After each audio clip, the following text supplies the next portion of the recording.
আসসালামু আলাইকুম ভাইয়া ও আপুরা, তোমরা সবাই কেমন আছো? আশা করছি সবাই তোমরা ভালো আছো, সুস্থ আছো। তো আমিও ভালো আছি, সুস্থ আছি আল্লাহর রহমতে। তো যাই হোক, আজকে আবারও চলে এলাম নতুন একটা ভিডিও নিয়ে। তো আশা করছি এই ভিডিওটা তোমাদের ভালো লাগবে। তো যদি ভালো লেগে থাকে অবশ্যই লাইক কমেন্ট করে দিও। আর আমার চ্যানেলে যদি নতুন হয়ে থাকো তাহলে একটা সাবস্ক্রাইব করে দিও, আর পাশে থাকা বেল আইকনটি ক্লিক করে দিও, যাতে পরবর্তী নোটিফিকেশান তোমাদের ফোনে সবার আগে পৌঁছে যায়। তো আজকের ভিডিওটা ছিল আমার ঈদের আগের দিনের ভিডিও। আমি এতদিন ভিডিওটা ছাড়তে পারিনি, মানে চেষ্টা করেছিলাম কিন্তু পারিনি ছাড়তে। মাঝে আমার ফোনের নেট শেষ হয়ে গিয়েছিল, মানে ব্যালেন্স শেষ হয়ে গিয়েছিল আমার নেট মারতেও। ফোনে আবার নতুন করে নেট মারতে 3-4 দিন সময় লেগে গেল। তারপরে আবার মেয়ে দুটো অসুস্থ, তাদেরকে আমার সেবা করতে হচ্ছিল, তো যত্ন করতে হচ্ছে। সেই জন্য আবার সংসারের কাজ এইসব নিয়ে আমি নতুন ভিডিও বানাতে পারিনি, আর আগের পুরনো ভিডিও এটাও ছাড়তে পারিনি। তো সেজন্য ধরো আজকে আমি বসে পড়লাম এডিট করা, মানে ভয়েস ওভার করার জন্য। আর এডিটিং করে রেখেছিলাম আমি, ভয়েস ওভারটা করা হয়েছিল না।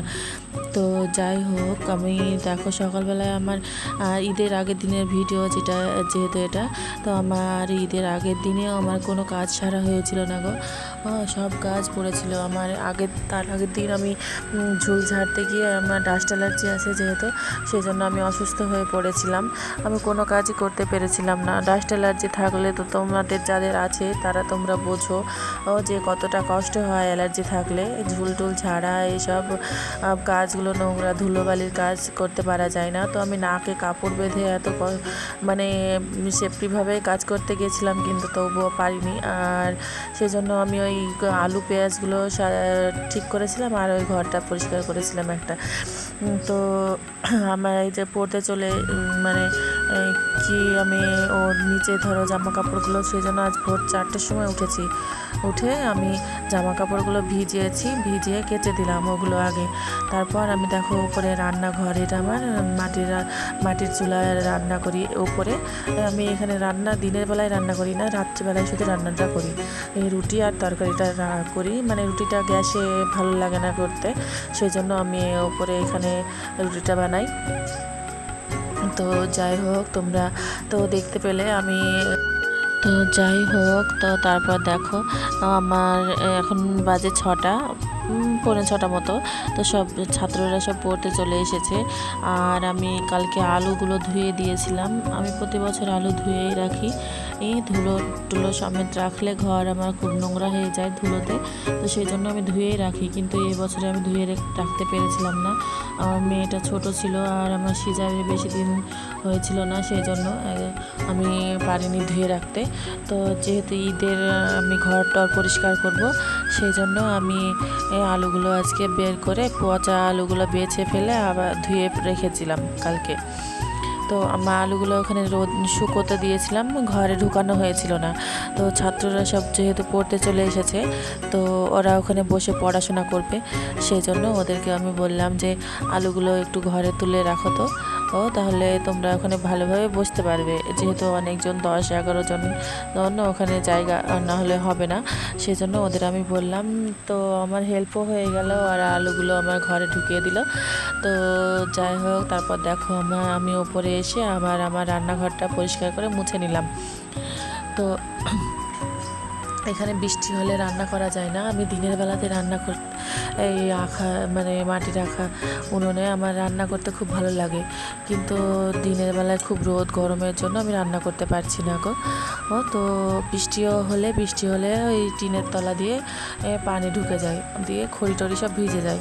সেই জন্য আমি আর কদিন বৃষ্টিও হচ্ছিল, তো খড়িগুলো ভিজে গিয়েছিল, আমি বাইরে বের করে রোদে দিলাম, আর রান্নাঘরটা পরিষ্কার করে মুছে ফেললাম। তোমরা তো দেখতেই পেলে। তারপর দেখো উপরের এই ঘরটায় আমরা থাকতাম আগে নিচে আমাদের কোনো ঘর ছিল না, উপরের ঘরে থাকতাম। তো তখন আমার ঘরটা কত সুন্দর ছিল। আমি ওপরে ঘরে যখন থাকতাম সবসময় মোছা টাছা করতাম। ঘরের মেঝেটা এত ভালো, মানে এই একদিন মুছলে অনেক দিন মুছতে হতো না, ঝাড় দিলেই পরিষ্কার হয়ে যেত, ধুলো টুলো পড়লেও বোঝা যেত। তারপরে ধরো নিচের এই ঘরগুলো পেলাম আমার শ্বশুর বাড়ির ঘর সব ভাগাভাগি করে দিয়ে দিল, যে ওপরের একটা ঘর আর নিচে একটা ঘর। তো সেই জন্য ধরো নিচে যেহেতু গরমে ওপরে থাকতে পারতাম না, খুব কষ্ট হতো, সেই জন্য নিচের ঘর ঠান্ডা হয় বলে নিচেই চলে গিয়েছি নিচের ঘরে, সব ওপরে ঘরের জিনিসপত্র নিয়ে। তো খাটটাও নিচে নিয়ে গিয়েছি, খাট শোকেস সব। তো এই ঘরে শুধু একটা চৌকি আছে আর একটা শোকেস আলনা আছে, আর কিছু নেই এই ঘরে। তো সেই জন্য আর বারান্দাটা আমার পড়েই থাকে। তো আমি ব্যারেল ট্যারেলগুলো এই ঘরে রেখেছি।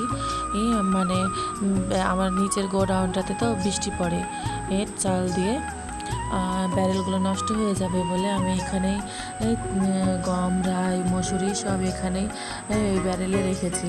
আর এখানে রোদে দেওয়া শুকিয়ে তোলা খুব সুবিধা হয়, সেই জন্য আরও রেখেছি। তবে গোডাউনটা কমপ্লিট মানে সারা হয়ে গেলে গোডাউনেই সব নিয়ে যাব, ওই বারান্দাটা ফাঁকাই থাকবে। এত ঘিচিমিচিও ভালো লাগে না গো একটুও ঘরের মধ্যে, আর ঘর পরিষ্কার থাকলেই বেশি ভালো লাগে, ফাঁকা থাকলে ঝাড়টার দিয়েও আরাম হয়। তো যাই হোক, তো আমি ছাদটা দেখো পরিষ্কার করে ঝাড় দিয়ে নিলাম। তো যাই হোক, এখন বাজে 8টা বেজে গিয়েছে। তো আমার মেয়ে দুটো যে এতক্ষণ ঘুমিয়ে আছে সেটাই আমার কাছে আশ্চর্য। আজ মনে হয় আমার অনেক কাজ বলে আমাকে কাজের সুযোগ দিচ্ছে যায় মনে হচ্ছে। তো যাই হোক, ওরা ঘুমিয়ে যতক্ষণ আছে ততক্ষণই আমার কাজ। ঘুম থেকে উঠলে আবার ওদের খাওয়াতে হবে। তো এই যে দেখো, তারপর আমার ঝাড়টা দেওয়া হয়ে গেল। তো আমি এখানে ঢোকগুলো সব নামিয়ে নিয়েছি, ধুয়ে পরিষ্কার করবো এগুলো। এই ঢোক ঢাকগুলো সব আমার পরিষ্কার করাই ছিল। তো যেহেতু মিস্ত্রি এসেছিলো ট্যাঙ্কি লাগানোর জন্য, তো তারা এই ঢোকগুলো আমার কিছু সরিয়েছিল না রান্নাঘরে, তো ওই রান্নাঘরে ছিল সব, ওর মধ্যেই ওরা কাজ শুরু করে দিয়েছে। আর এই যে আলুগুলো দেখছো, এই ছোটো আলুগুলো সেদিন বৃষ্টির পানিতে ভিজে গিয়েছিল। আমি ভিডিওটা দিয়েছিলাম তোমরা দেখেছো কিনা বলতে পারবো না। তো ওই বৃষ্টিতে ভিজে গিয়েছিলো, তো আবার পচা পচা মনে হচ্ছিলো, সেই জন্য আবার আলুগুলো একবার ধুয়ে নিলাম। আলুগুলো মনে হয় আর থাকবে না, আলুগুলো যেহেতু বৃষ্টির পানি ঠেকেছে, আলুগুলো থাকবে না, পচেই যাবে মনে হয়। তো যতদূর থাকে ততদূর খেয়ে শেষ করতে হবে। তো আমার ঢোক মাপগুলো সব ধোয়া হয়ে গেল। তারপর আমি দেখো সিঁড়িটা ঝাড় দিয়ে নিচে চলে আসলাম। তো এই বারণটাতে ভালো ঝাড় দেওয়া হচ্ছে না, মানে লেজাতে ভালো সিঁড়ি খড়খড়ে ঝাড় দেওয়া হয় না। তো তারপর দেখো আমি একটা ছোটো বারণ নিয়ে এসে পুরো ঝাড় দিয়ে নিলাম। তো তারপর নিচে এসে আমি ভাতটা চাপিয়ে দিয়েছি। ভাতের মধ্যে আমি আলু দিয়েছি, ডাল দিয়েছি, আর আমার হাজব্যান্ড তো মাছ নিয়েছিল, ও মাছটা নিয়ে কেটে আবার রান্না করে ফেললো। তো এভাবে হাতে হাতেও আমার অনেক হেল্প করে দেয়। তো যাই হোক, তারপর আমার 2 মেয়ে উঠে পড়েছে, ওদের দুজনকে আমি খাইয়ে দিলাম। খাইয়ে টাইয়ে দিয়ে তারপর আমি আবার এদিকে রান্নার দিকে এসেছি। তো যাই হোক, আমি এখানে দেখো গামছা গায়ে দিয়ে আছি, তোমরা কিছু কমেন্ট করো না। আমার হাতের কাছে ওড়নাটা ছিল না, উপরে আমার ওড়নাটা ভিজে গিয়েছিল থালা বাসনগুলো ধুতে গিয়ে। তো সেই জন্যই আমি হাতের কাছে পেলাম না, তাই জন্য আমি গামছাটা গায়ে দিয়েছি। তোমরা তেমন খারাপ কিছু কমেন্ট করো না যেন, প্লিজ। তো যাই হোক, আমার ভাত তো হয়ে গিয়েছে। আমি ভাতের মধ্যে ডাল আলু দিয়েছি যেহেতু, তো ওগুলো বার করে আমরা খাওয়া দাওয়া করে নেব। তারপর আবার অনেক কাজ আছে, সেগুলো আবার সারতে হবে। তো যাই হোক, আমার মনটা আজকে একটু ভালো নেই জানো তো। 2 মেয়ের একটাও জামা কেনা হয়নি, কালকে ঈদ। মেয়েটা আমাকে বারবার বলছে, মা আমাকে জামা কিনে দিবা না, জামা কিনে দিবা না, সেই জন্য আমার মনটা একটু ভালো নেই গো। কিনে দিবা না আমাকে, জামা কিনে দিবা না। তো আর কালকে দিনটা হাতে আছে, আর আমার হাজব্যান্ড কোনো টাকা পেয়েছিল না। তো যাই হোক, আমি যখন যেটা নিয়ে খুব চিন্তা করি দেখি আল্লাহ যেন সেটা আমার কিভাবে ম্যানেজ করে দেয়। তো কালকে ঈদ, আমি মেয়েদের জামা কিনতে পারিনি বলে আমার খুব মনটা খারাপ লাগছিল। এত মনটা খারাপ করছিল, মনে বলছিল না যে কোনো কাজ টাজ করি। কিসের ঈদ, মানে মেয়েদের তোকে একটা জামা কিনে দিতে পারছি না, এ আবার কেমন ঈদ, একটুও ভালো লাগছিল না। আর তাই জন্য দিয়ে তারপর দেখছি তো একজন ছাত্র আমাকে 500 টাকা দিয়ে গেল। তো আমিও টিউশন করাই যেহেতু, তো আমাকে 500 টাকা দিয়ে গেল, আর আমার হাজব্যান্ডকেও আর একজন 500 টাকা দিয়েছিল।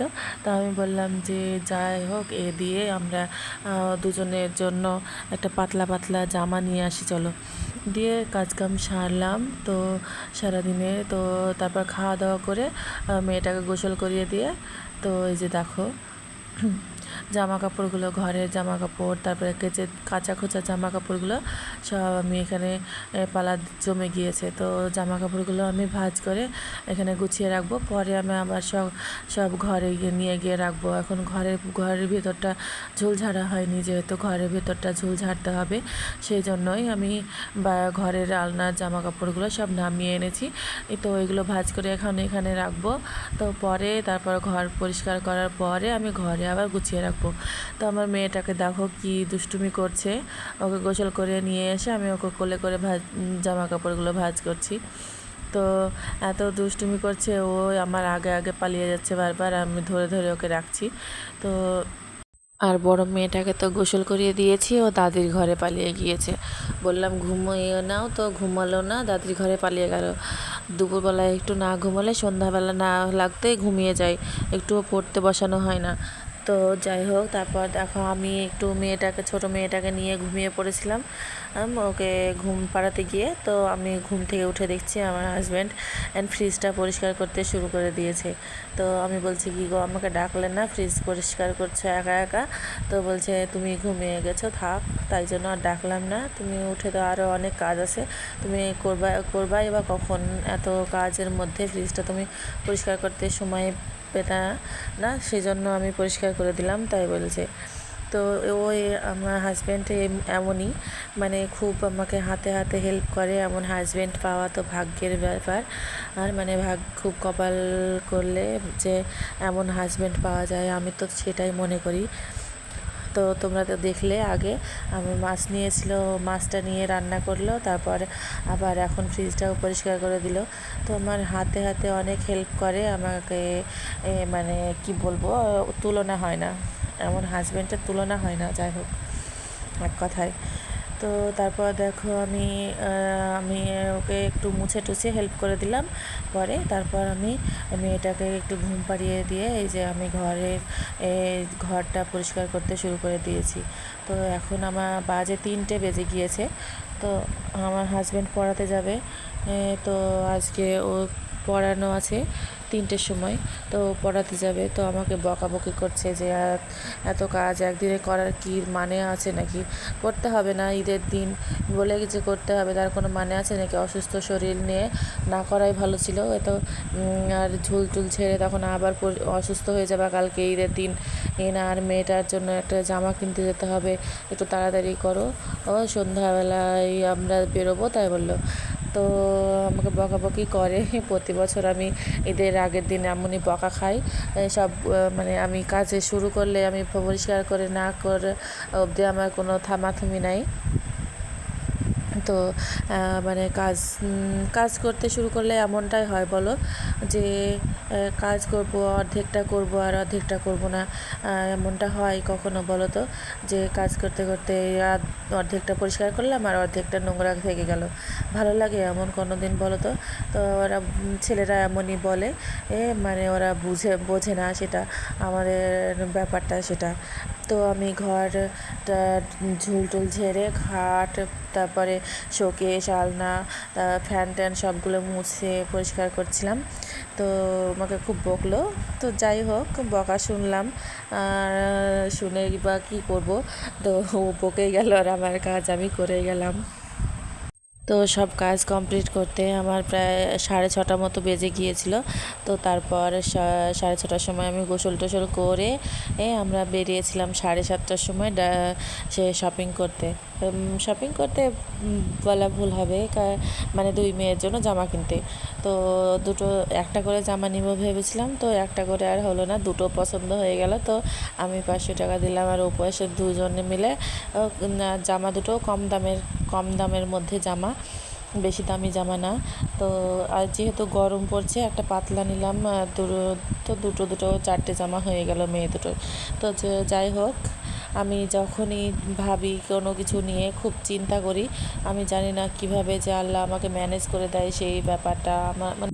তো এইভাবেই আমি অনেকবার দেখেছি লক্ষ্য করে, যে আমি যখনই যেটা নিয়ে বেশি টেনশন করি, চিন্তা করি, জানি না কিভাবে সেই জিনিসটা এত ভালোভাবে সুন্দরভাবে হয়ে যায়, আমি বুঝতেও পারি না সেটা। তো সবই আল্লাহর দয়ায় হয়। তো যাই হোক, তোমরা সবাই ভালো থেকো, সুস্থ থেকো, আর একটু আমার পাশে থেকো। আমি একটু হাজব্যান্ডের পাশে দাঁড়াবো বলে চ্যানেলটা খুলেছি। তোমরা যদি পাশে থাকো তাহলে আমার একটু হেল্প হয়ে যায়। তো টাটা, তোমরা সবাই ভালো থেকো।